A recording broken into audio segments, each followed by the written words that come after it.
شروع اللہ عز و جل کے بابرکت نام سے جو بڑا مہربان نہایت رحم والا ہے۔ تمام دیکھنے اور سننے والوں کو میری طرف سے محبت اور خلوص برا سلام۔ دوستو، حکیم لقمان اس دنیا کی تاریخ میں بہت دانش مند اور عقل مند شخصیت تھے۔ آپ جب غلام تھے تو آپ کے آقا نے آپ کو بیچنا چاہا۔ ایک غریب کاشتکار نے آپ کو خرید لیا اور اپنے ساتھ گھر لے گیا۔ آپ سارا دن اس کی خدمت کرتے رہے اور رات ہو گئی۔ اس کے بعد آپ ایک خالی کمرے میں تشریف لے گئے اور نماز ادا کرنے لگے۔ رات کا ایک پہر گزرا تو آپ اپنے آقا کے پاس تشریف لائے اور فرمایا، میرے آقا، بہشت کو آراستہ کر دیا گیا ہے اور جہنم کو بھڑکا دیا گیا ہے۔ جو شخص اخروی نعمتوں کو حاصل کرنا چاہتا ہے وہ اتنا سویا نہیں کرتا۔ مالک نے جواب دیا، اے غلام، چلے جاؤ، میرا رب بڑا غفور الرحیم ہے۔ وہ پھر سو گیا۔ حکیم لقمان اپنی جگہ واپس آ کر عبادت کرنے لگے۔ اس کے بعد کیا مالک جا کر عبادت کرنے لگا یا اسی طرح سویا رہا؟ ان سوالات کے جوابات جاننے کے لیے ویڈیو کو آخر تک دیکھیں اور ایسی مزید ویڈیوز دیکھنے کے لیے ہمارے چینل کو سبسکرائب کریں۔ رات کا دوسرا پہر گزرا تو آپ پھر اپنے آقا کے پاس آئے اور اٹھاتے ہوئے کہا، میرے آقا، جو وقت گزر گیا وہ گزر گیا، اب بھی اٹھ جائیے اور باقی رات اللہ کی رحمت حاصل کر لیجئے اور آخرت کا سامان کر لیجئے۔ مالک نے دوبارہ یہی جواب دیا، اے غلام، چلے جاؤ، مجھے سونے دو، میرا رب بڑا غفور الرحیم ہے اور نہایت ہی مہربان ہے۔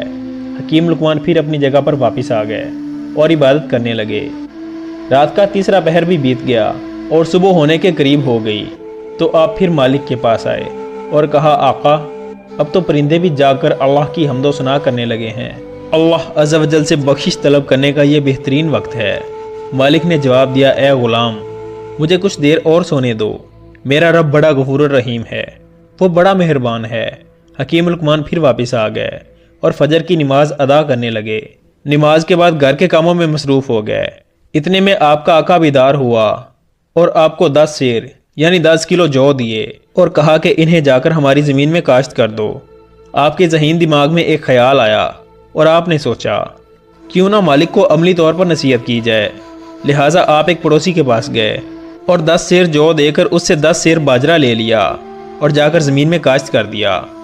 کچھ دنوں کے بعد مالک فصل کو دیکھنے کے لیے حکیم لقمان کے ساتھ زمین میں آیا، مگر یہ کیا، جو کی جگہ تو باجرہ اگا ہوا تھا۔ مالک یہ دیکھ کر حیران رہ گیا اور حکیم لقمان کو بلا کر پوچھنے لگا کہ جو کی جگہ باجرہ کیسے اگ گیا؟ حکیم لقمان نے جواب دیا، میرے آقا، میرا رب بڑا غفور الرحیم ہے، آپ دیکھنا یہ باجرہ جلد جو میں بدل جائے گا۔ مالک نے کہا، ٹھیک ہے، میرا رب باجرہ کو جو بنا سکتا ہے، مگر بیج باجرہ کا ڈالو گے تو جو کیسے نکلے گا؟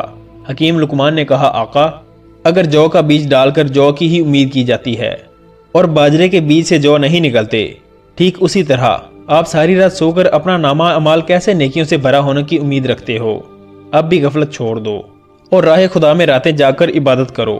عزیز دوستو، آج کل کچھ دوست ایسے سارا دن جھوٹ بول کر اور بدعمالیاں کر کے یہی کہتے نظر آتے ہیں کہ اللہ تعالیٰ بہت غفور الرحیم ہے، وہ بخش دے گا۔ اس بات میں کوئی شک نہیں کہ اللہ جسے چاہے اپنی رحمت سے بخش دے، لیکن اس کا یہ مطلب بھی نہیں کہ ہم اپنی آخرت کی فکر ہی بھول جائیں اور گناہوں کو معمولی سمجھ کر اپنا نامہ اعمال گناہوں سے نہ بھر لیں۔ اللہ پاک سب بھائیوں کو سمجھ کی توفیق عطا فرمائے۔